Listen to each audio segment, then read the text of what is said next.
तुझे रखूंगी, तेरे नाम की मेहंदी रचा के मैं तेरे लिए ही सजूंगी। तेरे इश्क के चक्कर में ना जाने कितनों का दिल टूटा।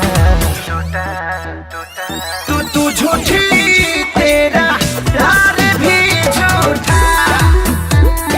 तू झूठी, तेरा प्यार भी झूठा झूठा।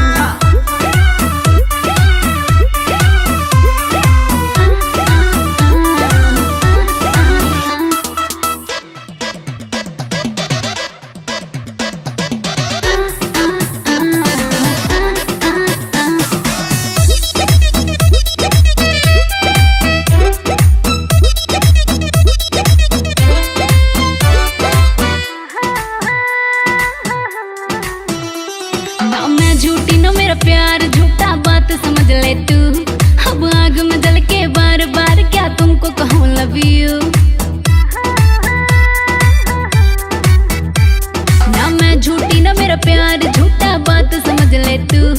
अब आग में जल के बार बार क्या तुमको कहूँ लव यू। अरे ऐसे नहीं तुझ पे ट्रस्ट करूंगा, मैं सिंगल हूँ साला सिंगल ही मरूंगा। अरे ऐसी कौन सी बात हुई जो बापू मेरा रूठा। तू झूठी, तेरा प्यार भी झूठा। तू झूठी, तेरा प्यार भी झूठा झूठा।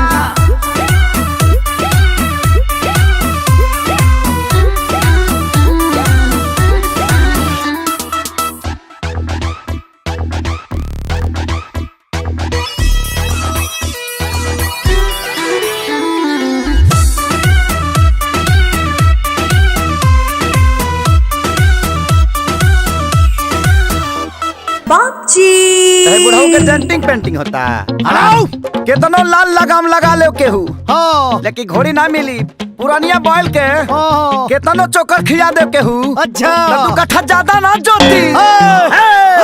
अभी तक दृश्यों से साफ पता चला है कि वो बाप नहीं पाप है। अरे जिस उम्र में नाती पोता के उंगली पकड़ा के दुनिया के अच्छी शिक्षा देनी चाहिए, उस उम्र में एक बाप अगर शादी करे अपने जवान बेटा के रहते हुए, तो उस बेटा को तो धरती फाड़ के घुस जाना चाहिए। बाजी तू झूठी,